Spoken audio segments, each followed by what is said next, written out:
अस्सलाम वालेकुम व्यूअर्स, मैं हूं राना वलील्लाह सादकी और आप देख रहे हैं मेरा यूट्यूब चैनल।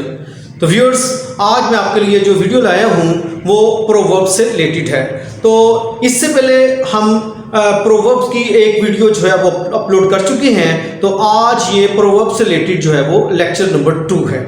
तो इसमें हम 10 डिफरेंट किस्म के प्रोवर्ब्स जो है उनको डिस्कस करेंगे और फिर हम उनका meaning, word to word meaning देखेंगे। उसके साथ साथ हम देखेंगे कि ये जो प्रोवर्ब्स हैं ये हमें क्या मैसेज कन्वे करते हैं और फिर हम उसकी उर्दू ट्रांसलेशन को भी देखेंगे। तो ये लेक्चर जो है आपके लिए बड़ा फ़ायदेमंद साबित होगा, क्योंकि प्रोवर्ब्स जो हैं ये हम अपने डेली रूटीन में इस्तेमाल कर सकते हैं और जो हम अपना रिटन वर्क है उसे ज़्यादा अट्रैक्टिव बनाने के लिए भी प्रोवर्ब्स का इस्तेमाल कर सकते हैं। तो मैं उम्मीद करता हूं कि आप आज की वीडियो को जो है वो एंजॉय भी करेंगे और इससे बहुत कुछ सीखेंगे। तो आज का हमारा पहला प्रोवर्ब है a nod to the wise and a rod to the otherwise. तो इसका मतलब होता है, अगर हम वर्ड टू वर्ड मीनिंग देखें, इसका मतलब है नॉड कहते हैं हाँ में सर हिलाना।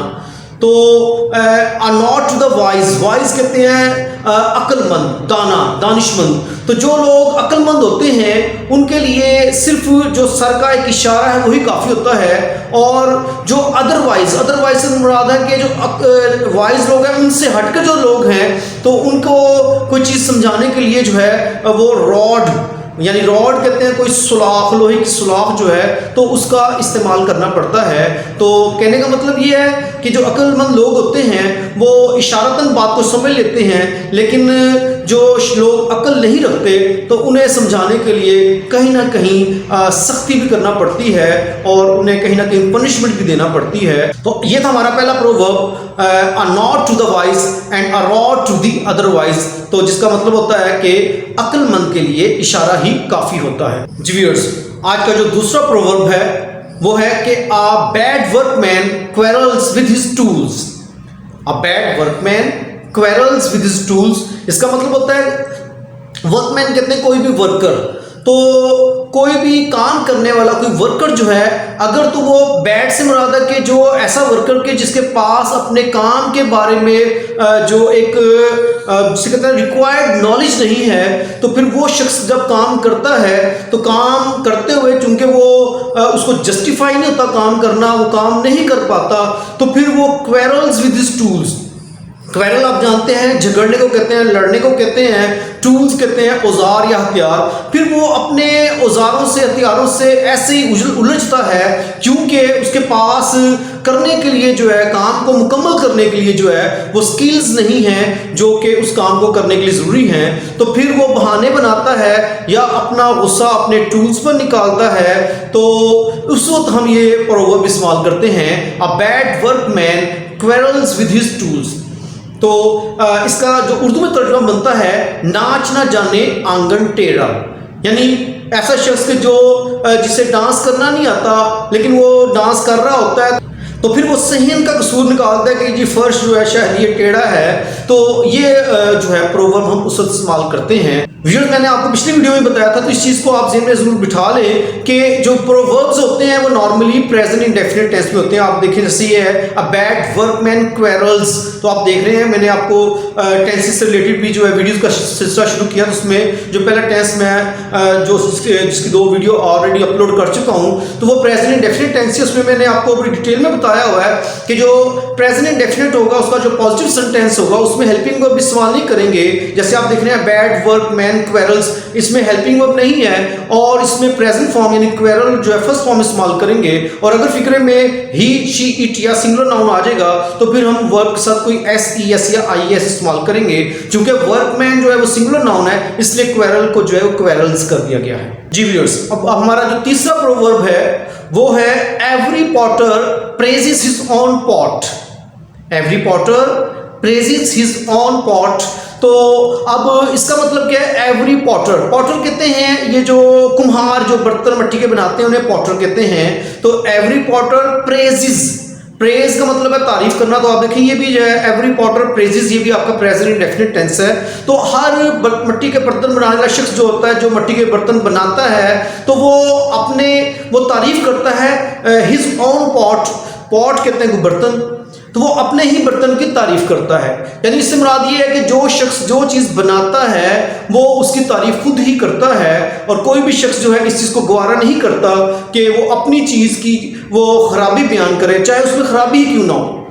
तो हालांकि जो असूल है वो तो ये है कि आपके माल में या आपकी बनाई गई चीज़ में कोई नक्स है तो आप उसका जो है वो अपने क्लाइंट को, कस्टमर को बताएं।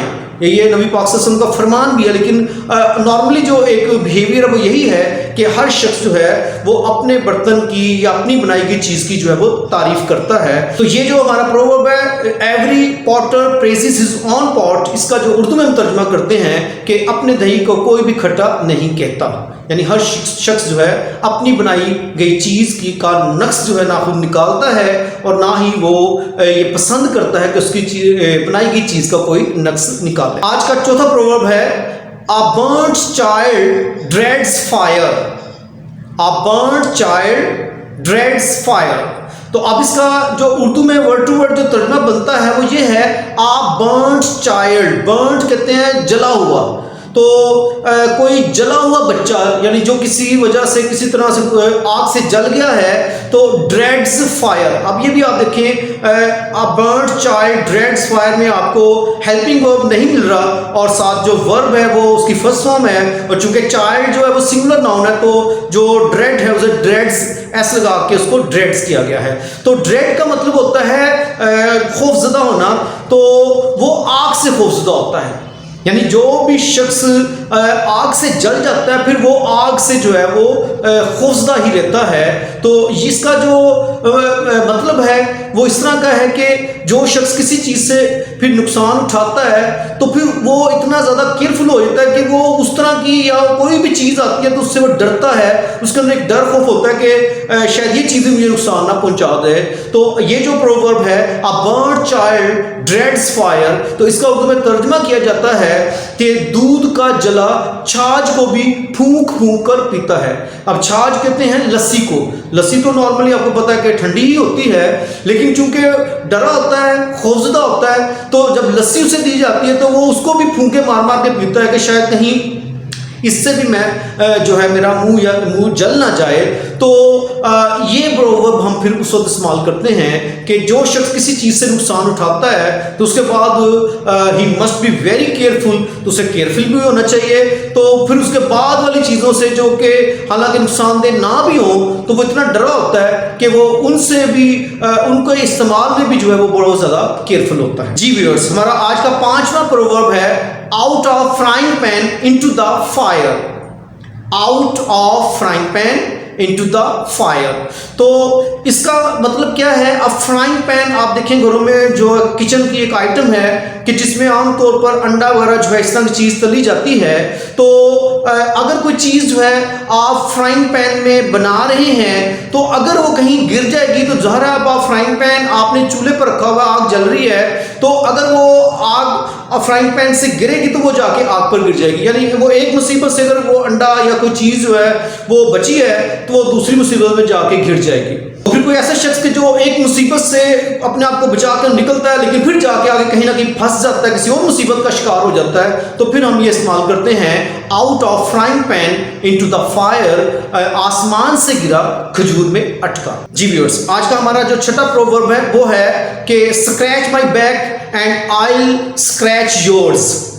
Scratch my back and I scratch yours, तो स्क्रैच कहते हैं खारिश करना। तो अब इसका जो वर्ड टू वर्ड मीनिंग है कि स्क्रैच माई बैक। अब आपको ये पता होना चाहिए कि जब हम किसी सेंटेंस को वर्ब से स्टार्ट करते हैं, जैसे कि यहाँ स्क्रैच वर्ब है, तो वो सेंटेंसेस इंपेरेटिव होते हैं और उसमें हम किसी को किसी तरह का कोई काम कह रहे होते हैं, किसी कोई बात करने को कह रहे होते हैं, कोई मशवरा दे रहे होते हैं, कोई नसीहत कर रहे होते हैं, तो फिर हम इंपेरेटिव सेंटेंस को इस्तेमाल करते हैं। तो स्क्रैच माई बैक यानी आप कह रहे हैं कि मेरी कमर पर खुजली करो, एंड आई स्क्रैच योर्स, और उसके जवाब में, उसके रिटर्न में मैं तुम्हारे जो है कमर पर खारिश करूंगा, खुजली करूंगा। तो इस प्रोवर्ब में ये मैसेज मिल रहा है कि ये जो दुनिया है ये जो है गिव एंड टेक जो है उसके जो है वो एक प्रिंसिपल पर चल रही है कि कुछ लो और कुछ दो। यानी कि अगर आप किसी से मदद लेना चाहते हैं तो आपको चाहिए कि फिर आप उसकी भी मदद करें जब जरूरत पड़े, या इसी तरीके से जो शख्स आपसे मदद ले रहा है उसको बाद में आपको भी जो है उसका रिटर्न देना चाहिए। तो यहाँ यही कहा जा रहा है कि तुम मेरे जो है कमर पर खुजली करो तो मैं तुम्हारी कमर पर खुजली कर दूंगा। मतलब इसका निकलता है इस प्रोवर्ब का, जो कि इंग्लिश में ये है कि scratch my back and I scratch yours. तो इसका मतलब है कि तुम मेरी मदद करो और मैं तुम्हारी मदद करूंगा। जी व्यूअर्स, सातवां हमारा जो प्रोवर्ब है आज का वो है let's see which way the wind blows. Let's see which way the wind blows. तो अब इसका मतलब क्या है? लेट्स सी, आओ देखते हैं, विच वे कि किस रास्ते पर या किस तरह से विंड ब्लोज। विंड ब्लो का मतलब होता है हवा का चलना। तो यानी आप कहना चाह रहे हैं कि आओ देखते हैं कि हवा किस रुख को चलती है। तो अब हम ये प्रोवर्ब उस इस्तेमाल करते हैं कि जब आप जो है जिसे कहते हैं वेट एंड सी की पॉलिसी पर होते हैं, आप देख रहे हैं कि मामला को आप ऑब्जर्व कर रहे हैं but you don't give any your reaction या योर पॉइंट ऑफ व्यू, और आप देखना चाह रहे हैं कि यार चल देख तो जाओ कि होता क्या आगे, और ये हालात की तरह से किधर जाते हैं। ये ना हो कि मैं पहले कोई पॉइंट ऑफ व्यू दे जाऊं और मामला किसी और तरफ रुख इख्तियार कर जाए, तो उस वक्त आप ये प्रोवर्ब इस्तेमाल करते हैं। तो ये हमारा प्रोवर्ब है कि let's see which way the wind blows. तो इसका अब उर्दू में जो हम रियल जो मीनिंग लेते हैं वो ये होता है कि आओ देखते हैं कि ऊंट किस करवट बैठता है। जी व्यूअर्स, तो आज का हमारा आठवां जो प्रोवर्ब है वो है a guilty conscience needs no accuser. A guilty conscience needs no accuser। Guilty conscious कहते हैं कि ऐसा जो है ज़मीर के जो खुद ही आपको मलामत कर रहा है कि अगर आपने कोई ऐसा काम कर दिया है कि जिस पर अब आपको शर्मिंदगी महसूस हो रही है, तो आपका अगर जो ज़मीर अगर कोई जिंदा है तो वो खुद आपको मलामत करता है। तो ऐसे शख्स को नीड्स नो एक्यूजर्स। एक्यूज़र कहते हैं जो इल्ज़ाम लगाता है। तो ऐसे शख्स को जो है वो इल्ज़ाम को लगाने वाले के शख्स की ज़रूरत नहीं है, वो खुद ही अपने मुंह से कहीं ना कहीं जो है उसके मुंह से अपने जुर्म का इतराफ़ खुद ब खुद कर बैठेगा। इसलिए ऐसे शख्स को जो है वो एक्यूज़र की जो है वो ज़रूरत नहीं है। तो ये है हमारा जो प्रोवर्ब है कि a guilty conscience needs no accuser. तो इसका जो रियल में हम ट्रांसलेशन करते हैं वो ये होता है कि चोर की दाढ़ी में तिनका। तो आज का हमारा जो 9th प्रोवर्ब है वो है make hay while the sun shines. Make hay while the sun shines. तो ये देखिए जो आ रहा है द सन शाइन्स, ये भी प्रेजेंट इंडेफिनिट को शो कर रहा है। तो अब इस सेंटेंस के भी स्टार्ट में जो मेक आया ये भी एक वर्ब है। मैंने भी आपको बताया कि जो सेंटेंस आप वर्ब से शुरू करते हैं वो इंपेरेटिव सेंटेंस होता है, जिसमें आप किसी को कोई काम कह रहे होते हैं। मेक हे है चारे की किस्म, तो आप कह रहे हैं मेक हे, यानी कि आप कहना चाह रहे हैं कि चारा जो है वो उगा लो व्हाइल द सन शाइन्स, कि जब सूरज जो है चमक रहा हो। यानी आप इसमें कहना चाह रहे हैं कि सूरज चमक रहा है और चारे को जो है वो की फसल को जो है वो सूरज की रोशनी की ज़रूरत है। तो अब मौका है कि आजकल सूरज जो है बड़ी आबोताब से चमक रहा है, तो मौका है कि आप जो है चारे की फसल उगाएं ताकि आपकी फसल वो अच्छी उग जाए और आपको उससे जो है आप बेच कर उससे जो है कोई फ़ायदा या मुनाफा हासिल कर सकें। तो ये हम प्रोवर्ब उस वक्त इस्तेमाल करते हैं make hay while the sun shines. तो इसका जो रियल मीनिंग लिया जाता है वो ये होता है कि बहती गंगा में हाथ धो लो। यानी अगर कोई ऐसा काम हो रहा है कि दूसरे ही फ़ायदा उठा रहे हैं तो फिर आप भी मौका उठा के फ़ायदा जो है उसमें से अपना भी उठा लें, लेकिन कोशिश करें, और बल्कि कोशिश नहीं बल्कि लाजमी तौर पर ये ज़हन में रखें कि जिस चीज़ से आप फ़ायदा उठा रहे हों वो वाकई आपका उस पर हक होना चाहिए और वो कोई गलत चीज़ ना हो या नाजायज़ तौर पर आप इस तरीके से किसी एक्टिविटी में इन्वॉल्व मत हो। तो व्यूअर्स, आज का हमारा आखिरी यानी 10वां जो प्रोवर्ब है वो है कि a little knowledge is a dangerous thing. A little knowledge is a dangerous thing. A little knowledge, knowledge कहते हैं इल्म को, और अ लिटिल का मतलब है मामूली सा या थोड़ा सा। तो थोड़ा सा जो इल्म होता है इज अ डेंजरस थिंग, तो वो बड़ी ख़तरनाक चीज़ होती है, क्योंकि जो जिस चीज़ के बारे में आपको नॉलेज कम होगा तो अगर आप वो काम करेंगे, for example you don't know how to drive a car, लेकिन आपको थोड़ा बहुत पता है कि जी ऐसे गियर लगाते हैं और ऐसे एक्सीलेटर दबाते हैं, तो आप डेफिनेटली जो है कहीं ना कोई एक्सीडेंट कर बैठेंगे। अगर आपको बिजली का काम नहीं ठीक तरह से आता, आपको मामूली थोड़ा बहुत पता है कि जी कैसे तार को जोड़ते हैं, तो अगर आप ऐसा काम करने की कोशिश करेंगे तो कहीं आपको करंट वगैरह लग सकता है। इसलिए जो थोड़ा इल्म होता है और वो एक ख़तरनाक चीज़ है। अगर आपके पास थोड़ा इल्म है और आप उससे दूसरों को गाइड करना शुरू कर देते हैं तो डेफिनेटली आप लोगों को गुमराह भी शायद कर सकते हैं, ना चाहते हुए या ना चाहते हुए। इसलिए अपने नॉलेज को जो है वो अपडेट करते रहा करें। इसलिए आपके सामने हमने जो है ये वीडियोस का एक सिलसिला जो शुरू किया है, तो इससे आपका नॉलेज इंशाल्लाह ताला बहुत ज़्यादा अपडेट होगा। जितनी भी पहली जो वीडियोस है अगर आप उनको भी देखें, वो किसी भी क्लास के बारे में है, किसी भी टॉपिक के बारे में है, तो आप देखिएगा कि आपका नॉलेज जो है बहुत बेहतर होगा। तो अब बात हो रही है कि आज little knowledge is a dangerous thing. तो इसका जो उर्दू में तर्जुमा किया जाता है वो ये है कि नीम हकीम खतरा जान, और इसी तरीके से हम करते हैं कि नीम मुल्ला खतरा ईमान। कि अगर कोई ऐसा हकीम है जिसके पास बाकायदा से डिग्री नहीं है, उसने इधर से देख के तजर्बा हासिल करके उसने जो है वो इलाज करना शुरू कर दिया है, तो वो आपकी जान के लिए नुकसानदेह, कहीं ना कहीं गलत इंजेक्शन, कहीं ना कहीं गलत दवाई, गलत ऑपरेशन करके जो है वो आपकी जान से खेल सकता है। इसी तरीके से एक मुल्ला है, मौलवी साहिब है, उसने बाकायदा से जो है कहीं से मुस्तनद इल्म हासिल नहीं किया, उसके पास किसी भी इदारे की, मदरसे की बाकायदा डिग्री नहीं है, और उसने इधर उधर से जो है वो अपने इल्म को जो है या नॉलेज को अपडेट तो कर लिया, लेकिन ऐसा शख्स जो है वो आपके ईमान के लिए ख़तरा बन सकता है, क्योंकि उसके पास बाकायदा से कोई डिग्री होनी चाहिए और फिर उसको चाहिए कि वो आपको गाइड करे। तो व्यूअर्स, ये थे हमारे आज के 10 प्रोवर्ब। तो मैं उम्मीद करता हूं कि आपको आज के 10 जो प्रोवर्ब्स हैं उनको बारे में आपको उनकी इंग्लिश और उनकी translation, word to word translation और उनका रियल मीनिंग जो है वो समझ आ गया होगा, और ये क्या मैसेज कन्वे कर रहे हैं वो भी मैंने आपको बताने की कोशिश की है। तो अगर आपको ये वीडियो पसंद आई है तो हमारे इस लेक्चर को जो है वो आप लाइक भी करें, और अगर आपने चैनल को सब्सक्राइब नहीं किया तो सब्सक्राइब भी कर दें और बेल आइकन को आप क्लिक भी कर दें। तो इंशाल्लाह जल्द एक नई वीडियो के साथ आपके सामने हाजिर होऊंगा। उस वक्त तक के लिए इजाज़त दीजिए। अल्लाह हाफिज़।